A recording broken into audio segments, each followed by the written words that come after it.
안녕하세요. 왕쌤입니다. 자, 우리가 지난 시간에는 감자즙 속에 있는 카탈레이스를 이용을 해서 효소의 작용 원리에 대해서 함께 알아봤습니다. 자, 그 결과의 경우에는 먼저 여러분들이 5페이지와 6페이지에 나와 있는 그 결과를 한번 정리해 보시고요. 선생님이 복기를 하게 되면 그 결과에 대해서 함께 논의를 해 보도록 하겠습니다. 오늘은 6페이지와 7페이지에 나와 있는 생명체에서 일어나는 화학 반응과 이때 관여하는 효소의 특성에 대해서 함께 알아보도록 하겠습니다. 자, 먼저 생명체에서 일어나는 화학 반응을 네 글자로 줄이면 뭐라고 할 수 있을까요? 그렇죠. 물질 대사라고 이렇게 얘기를 하게 됩니다. 그래서 생명체에서 일어나는 모든 화학 반응은 물질 대사라고 해요. 그랬을 때 이 물질 대사라고 하는 것은 여러 단계의 화학 반응을 거치게 되는데요. 여기 그림에서 보시는 바와 같이 물질 A가 최종적으로 물질 D라고 하는 것으로 바뀐다고 했을 때 한 번에 A에서 D로 가는 것이 아니라 A에서 B, 그 다음에 C를 거쳐서 D라고 하는 물질로 바뀌게 되는 여러 단계의 화학 반응을 거치게 됩니다. 그리고 각 단계마다는 서로 다른 효소가 관여를 하게 되는데요. 그림에서 보시는 바와 같이 물질 A에서 B로 바뀔 때는 효소 1이, 물질 B에서 C로 바뀔 때는 효소 2가, 그 다음에 C에서 D로 바뀔 때는 효소 3가 이렇게 관여하는 것을 볼 수가 있습니다. 자, 그랬을 때, 자, 물질 A가 D라고 하는 것으로 바뀌는 이 연속적인 화학 반응이 일어난다고 했을 때, 최종적으로는 물질 D의 농도가 계속해서 높아지게 될 거예요. 그런데 우리 몸의 경우에는 이런 물질 D가 계속해서 쌓이도록 내버려 두는 것이 아니라 이 화학 반응을 조절을 하게 됩니다. 그래서 여기 아래에 있는 퀴즈를 한번 볼게요. 위 그림에서 물질 D의 농도가 높아지게 되면 효소 1에 결합하는 걸 볼 수 있는데 이때 효소 1에 이 물질 D가 결합하면 어떻게 되는지 한번 살펴볼까요? 자, 여기에 이렇게 물질 D가 효소 1에 결합하니까 어떻게 되니? 여기 원래 물질 A가 결합할 수 있었던 부위가 이런 식으로 달라지는 것을 볼 수가 있습니다. 즉, 물질 A에서 물질 D로 이렇게 변화가 일어나는 화학 반응이 계속해서 일어나게 돼서 물질 D가 농도가 과다해지게 되면 효소 1에 이 물질 D가 결합함으로써 효소 1의 구조를 바꾸게 하고 입체 구조를 바꾸게 되고 그 구조가 변하게 됨에 따라 물질 A가 결합할 수 없게 됨으로써 더 이상 이 A에서부터 D로 가는 이 화학 반응이 일어나지 않도록 하는 역할을 하게 됩니다. 그래서 어떠한 반응이 계속해서 일어나는 것이 아니라 필요한 만큼 적절하게 농도가 조절될 수 있도록 하는데 기여를 하게 되는 것입니다. 자, 그렇다면 물질 대사의 종류를 한번 보도록 할게요. 물질 대사의 경우에는 크게 동화작용과 이화작용이라고 하는 것으로 나눠볼 수가 있어요. 그래서 여기에 있는 그림을 한번 보시게 되면 동화작용의 경우에는 작고 간단한 분자를 크고 복잡한 분자로 만드는 과정입니다. 그러면 우리는 이 반응을 뭐라고 얘기할 수 있냐면 작은 거에서 큰 걸 만드는 거기 때문에 물질을 합성한다. 그래서 물질 합성 반응이라고 이렇게 얘기를 하게 됩니다. 그러면 우리가 상식적으로 생각했을 때 작고 간단한 분자하고 크고 복잡한 분자 중에서 어떤 게 더 에너지가 클까요? 그쵸? 크고 복잡한 분자가 더 많은 공유 결합을 가지고 있기 때문에 그 공유 결합만큼 화학 에너지를 더 많이 저장하고 있는 거예요. 그래서 작고 간단한 분자가 크고 복잡한 분자가 되기 위해서는 에너지를 어떻게 해야 되냐면 반드시 흡수를 해야 합니다. 그래서 동화작용의 경우에는 물질을 합성하는 반응이면서 동시에 에너지를 흡수하게 됩니다. 여기에 대표적인 예의 경우에는 여기 그림에서 보시는 바와 같이 아미노산으로부터 단백질이 합성되는 과정이 있을 거고요. 그리고 여러분들이 잘 알고 있는 광합성이 대표적인 예가 되겠습니다. 반대로 이화작용의 경우에는 크고 복잡한 분자가 작고 간단한 분자로 어떻게 되는 걸까요? 합성의 반대인 분해되는 과정이라고 보시면 되겠죠. 이 경우에는 크고 복잡한 분자가 가지고 있던 에너지를 어떻게 할까요? 그렇죠. 방출한다라는 걸 알 수가 있게 됩니다. 그래서 여기에 대표적인 예의 경우에는 그렇죠. 여러분들이 잘 알고 있는 세포 호흡이라든가 아니면 여러분들이 밥을 먹었다 하면 영양소의 분해가 일어나게 되죠. 그 소화작용도 대표적인 이화작용이다라고 보시면 볼 수가 있겠습니다. 그래서 여기 보는 것처럼 물질 대사라고 하는 것은 물질의 변화도 일으키기도 하지만 변화를 의미하기도 하지만 동시에 에너지 출입이 같이 일어나게 된다라고 하는 것도 같이 알아두시면 좋겠습니다. 자, 두 번째 효소의 작용에 대해서 살펴보도록 하겠습니다. 자, 효소라고 하는 것은 생명체에서 화학 반응이 빠르게 일어나도록 해주는 생체 촉매 역할을 하게 됩니다.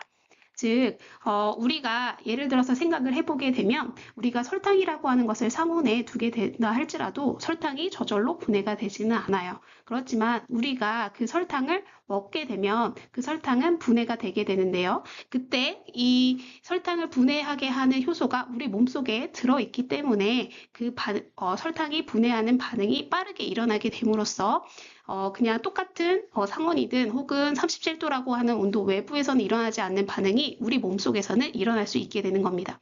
그러면 효소라고 하는 것이 그 화학 반응을 어떻게 해서 빠르게 일어나게 하는가라고 하는 걸 이해를 하려면 먼저 여러분들이 이 활성화 에너지라고 하는 개념을 아셔야 합니다.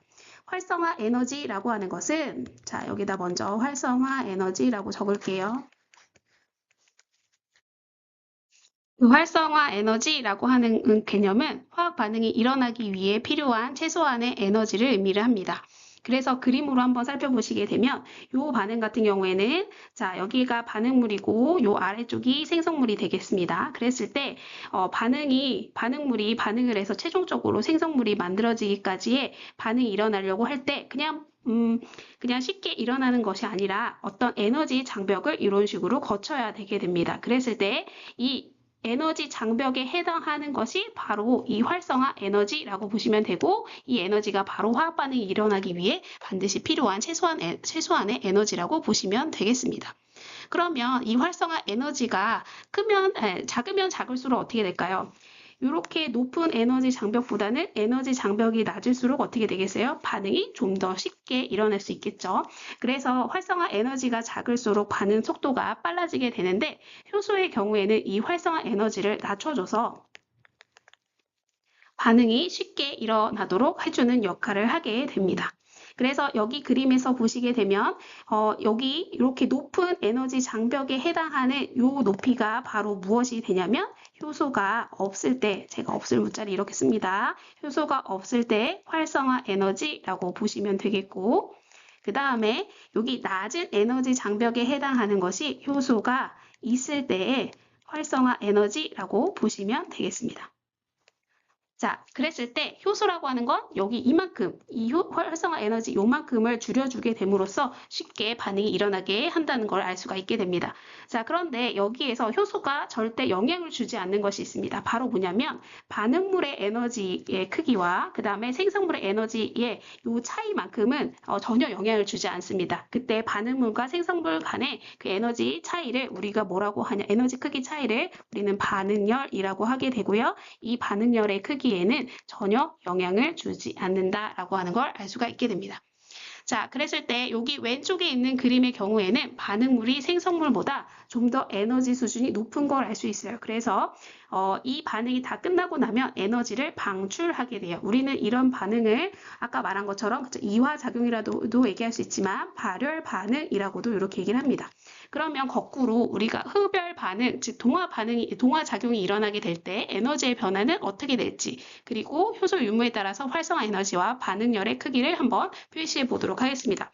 그러면 여러분들 지금 먼저 한번 해보도록 할게요.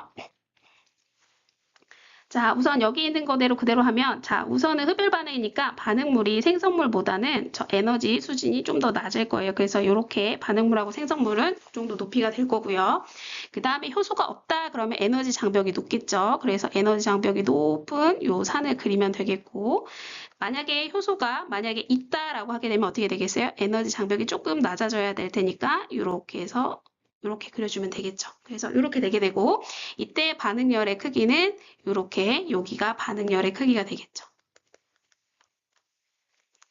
자, 그랬을 때 여러분들 여기서 헷갈리시면 안 되는 게, 자, 흡열 반응의 경우에는 활성화 에너지가 어딘가요? 라고 하게 되면, 자, 활성화 에너지는 반응이 일어나기 위해서 필요한 최소한의 에너지이기 때문에, 여기가 활성화 에너지라고 보시면 돼요. 여기 활성화 에너지거나 혹은 효소가 있을 때는 여기가 활성화 에너지가 되겠죠. 그래서 여기 기준을 우리가 반응물을 기준으로 해서 활성화 에너지를 크기를 이렇게 해서 나타낼 수 있다라고 하는 것을 참고로 알아두시면 좋겠습니다.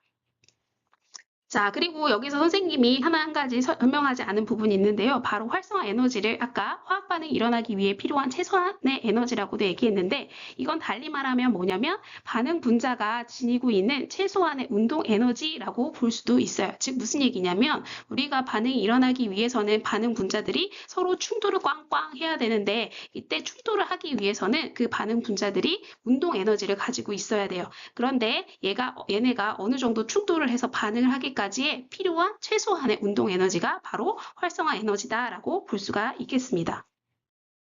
그래서 이 그림에서 보시면 자, 반응 분자 여기 가로축은 반응 분자가 지니고 있는 운동 에너지고요. 그 다음에 이 세로축 그 Y축의 경우에는 그 운동 에너지를 가지고 있는 입자 수를 나타내고 있어요. 자, 그랬을 때 특정 온도에서 반응 분자가 지니고 있는 운동 에너지에 따른 입자 수라고 보시면 되는데 자, 만약에 활성화 에너지가 B다라고 하게 되면 어떻게 되겠어요? 요만큼이 반응에 참여할 수 있는 입자가 되겠죠. 그렇죠? 요 에너지보다는 커야지만 반응이 일어날 수 있기 때문에 그런데 만약에 활성화 에너지가 A만큼으로 만약에 낮아지게 됐다라고 하게 되면 어떻게 되겠어요? 활성화 에너지보다 더 큰 에너지, 운동 에너지를 갖고 있는 입자수가 그만큼 많아지기 때문에 반응에 참여하는 그 분자들이 많아지게 되고 그에 따라서 반응 속도가 더 빨라지게 된다라고 하는 것을 알 수가 있게 됩니다. 자, 그 다음 효소의 특성에 대해서 알아보도록 하겠습니다. 먼저 첫 번째, 효소의 주성분이 무엇일까요? 그렇죠. 우리가 앞에서 배운 바와 같이 효소의 주성분은 단백질이 되겠습니다. 우리가 앞에서 단백질의 기능을 결정하는 건 무엇이라고 했었죠?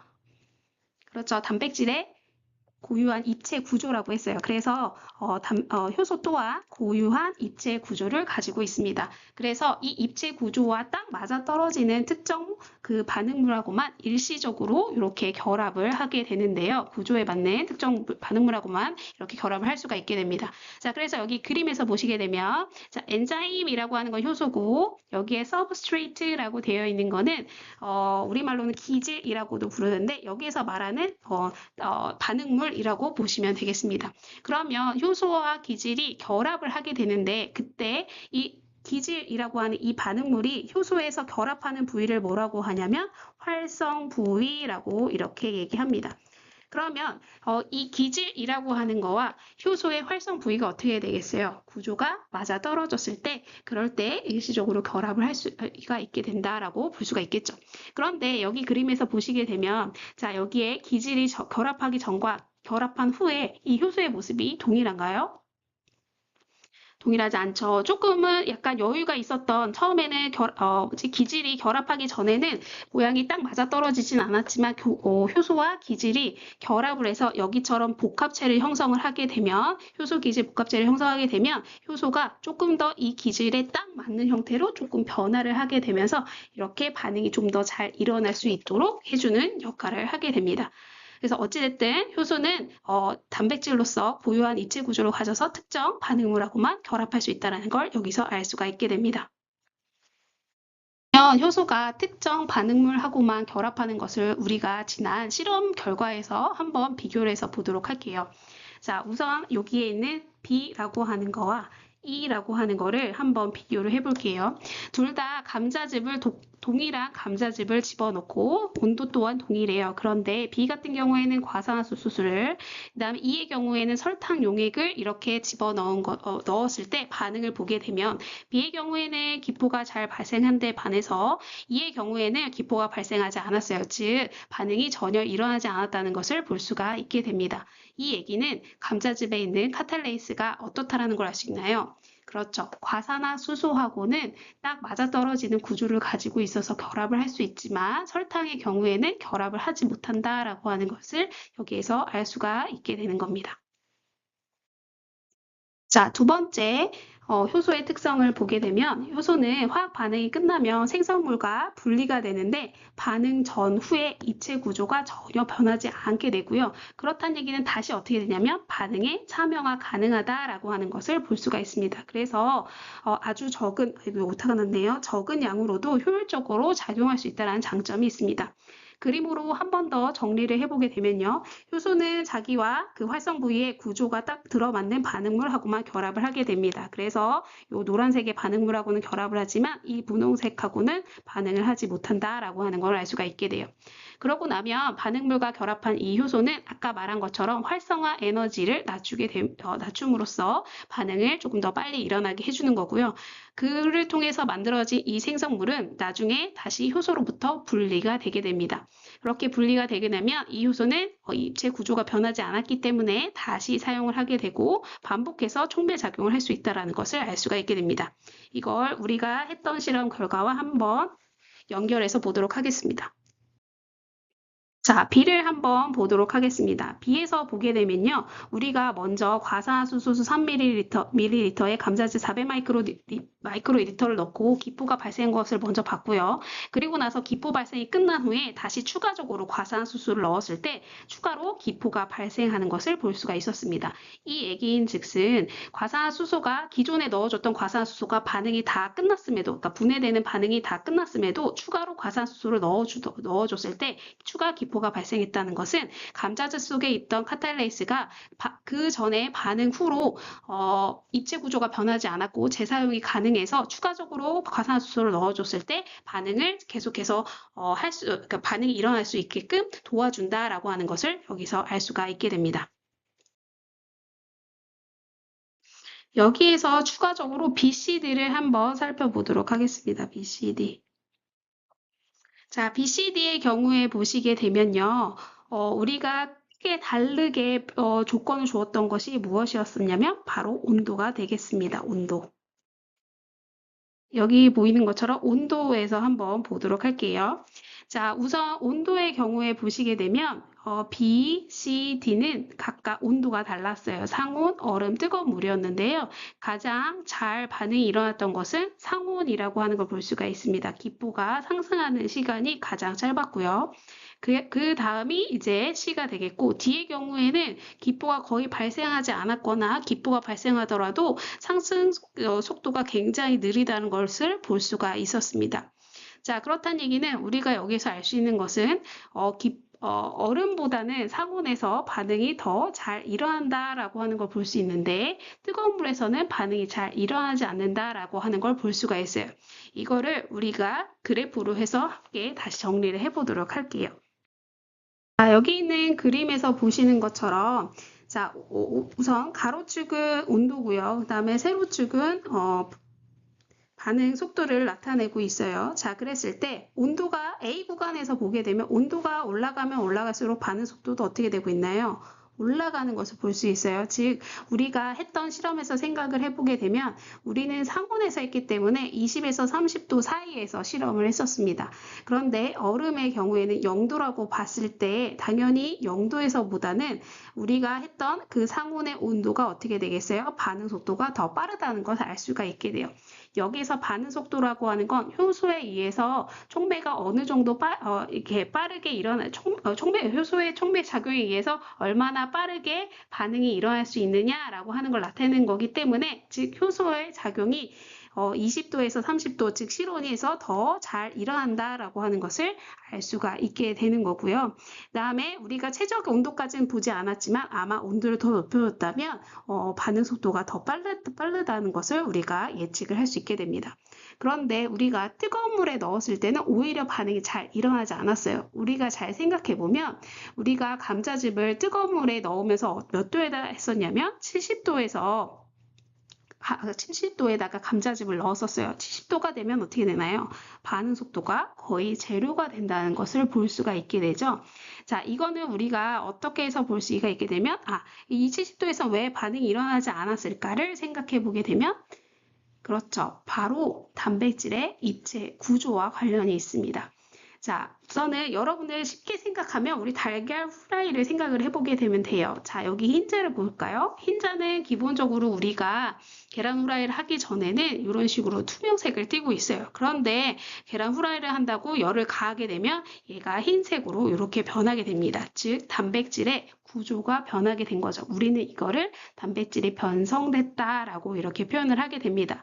그런데 이 변성된 단백질의 경우에는 자, 온도를 낮춰준다고 해서 온도에서 다시 되돌아오지 않습니다. 즉, 여러분들이 이 흰자에 해당하는 이 부분이 온도를 낮춰준다고 해서 이 흰자가 다시 투명해지지 않더라는 거죠. 즉, 단백질 변성이 일어나게 되면 다시 되돌아갈 수 없게 되고 입체 구조가 변하게 되면 결국에는 다시 그 기능을 할 수가 없게 된다라고 하는 걸 알 수가 있게 됩니다.